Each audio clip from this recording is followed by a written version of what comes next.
We are all familiar with Site-13 and the events that unfolded there after it anomalously appeared on our planet. Thankfully, the device that teleported the site here was reactivated and the site disappeared. Since then, SCP-1730 has been reclassified as neutralized.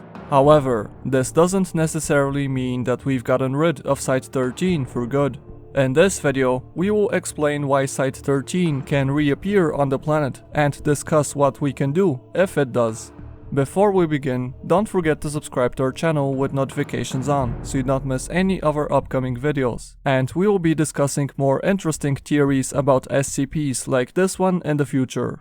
As you probably know, when SCP-1730, also known as Site-13, was first discovered, it took the SCP Foundation by surprise, because no records of such a site being built there existed, and instead, the Foundation had planned to construct Site-13 in the future in a totally different place. Naturally, MTF personnel were sent in right away to investigate, and inside, they came across multiple anomalous objects that resembled known SCPs. A robot that was similar to SCP-1370, the harmless robot that wants to destroy all life, and a clown similar to SCP-993. However, 993, also called Bobble the Clown, behaved in a different, unusual way. It recognized the MTF personnel, but said that they're not the same as before, that they're different. And after the team's encounter with the Maladrammaguan, the mutated, multi-limbed figure that held the previous site director, the team pieced everything together and concluded that Site-13 originated from an alternate reality and had been brought into our world through anomalous means. The question was how this happened, and after more searching, they concluded that this was a result of the Thresher, an experimental device that teleported SCP-1730 out of the site's original reality. The MTF personnel, along with all survivors, wanted to escape, but it became clear that they weren't the only ones that wanted to get out. Leech Boy, a monster that had mutated into a 650-foot anomaly from a small boy with anomalous properties, was also about to escape. The only logical thing was to try and reactivate the Thresher device and hope that it will transport Site-13 out of our world the same way it came to us in the first place. And thankfully, the MTF personnel located this device and reactivated it before Leech Boy escaped, and as expected, Site-13 disappeared, leaving only a crater behind. On first glance, this is the end of Site-13. It's gone, never again to be seen. But there's one problem. The Thresher device originally transported Site-13 from the alternate reality into ours, meaning it created some sort of wormhole. And as you probably know, a wormhole is a form of tunnel that connects two separate points in space-time. This means that upon reactivation, it is most likely that Site-13 was sent back to its original location in Director Emerson's reality. And of course, the Thresher device was activated twice already, meaning that it more than likely could be activated once more. And if it does get activated once more, then it should get sent back to our reality. When Site-13 first appeared in our world, our first reaction was to organize an exploring mission, and when the MTF personnel learned that it was transported here through anomalous means, their first reaction was to send it back.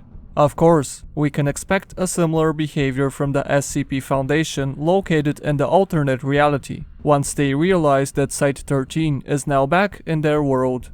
And of course, no one wants to keep SCP-1730, given how many dangerous SCPs it contains. And as long as the Thresher device is functional, the most logical thing is to send SCP-1730 back to the other world and hope that they will have to deal with the consequences, so a game of hot potato with Site-13 is the result. Well, that's quite unfortunate, because either we or our brothers in the alternate reality are going to have to take action if we want to get rid of Site-13, because simply transporting it from reality to reality won't eliminate the dangers inside. So let's see what can be done in order to destroy SCP-1730 once and for all. When we say destroy SCP-1730, we mean kill all the anomalies inside. There are quite a lot of monsters in Site-13, such as Leech Boy, Emerson's Maladrammaguan, the Gate Guardian, the anomaly that drew cognitohazards on the walls, 2845, and many more. Fortunately for us, only a few of them actually need active containment or neutralization. The Gate Guardian, for example, is not a hostile entity, and in our world, it doesn't attack anyone as long as it is left undisturbed. Not to mention that in Site 13, it actually tried to fight Leech Boy and help us, so if we give it space, possibly transport it to our Gate Guardian's location, we shouldn't have any problems. Another one that doesn't seem to be all that dangerous is Baba the Clown. As we already said, 993 appeared to have been damaged in some way by the trip between realities, which reduced its anomalous properties. SCP-993's containment is easy in general, as one only needs to gather all anomalous broadcasts in order to contain it, so Baba the Clown will be easy to deal with. The anomaly that drew cognitohazards on the walls is a bit more tricky, but still, only MTF personnel with cognitohazardous protection are necessary, and physical containment can likely be attained. The real problem consists in containing Leech Boy and Emerson's Malidramaguan. Let's start with the second one. The massive multi-legged and multi-armed monster is not only physically very powerful, given its size, but it's also a very strong cognitohazard, given the ancient glyphs that glow on its head. Physical containment would be very difficult, so a very large-scale operation would be necessary. Furthermore, we have SCP-2845, which is a very powerful godlike anomaly. However, it can be contained using a complicated ritual, and we just need to hope that the Thresher device didn't mutate 2845 to the point where it isn't affected by the ritual. And finally, we come to the most dangerous monster in Site 13, Leech Boy. Originally an anomalous boy, now a 650-foot giant monster. A testament to Leech Boy's incredible properties is the fact that it fought the Gate Guardian, one of the most powerful SCPs in the wiki, and SCP-2845, a godlike creature, at the same time. Given Leech Boy's size, physical containment is likely impossible, so we would need to terminate the creature. Conventional weapons likely won't be enough, so we would have to call in some anomalous backup. We could try to get the Gate Guardian and 2845 to fight Leech Boy once again, and maybe bring in SCP-076, Able, an anomaly which has already been used as an MTF soldier. But in any case, this fight will be extremely difficult, and we can't say for certain if the MTF personnel will succeed in terminating Leech Boy.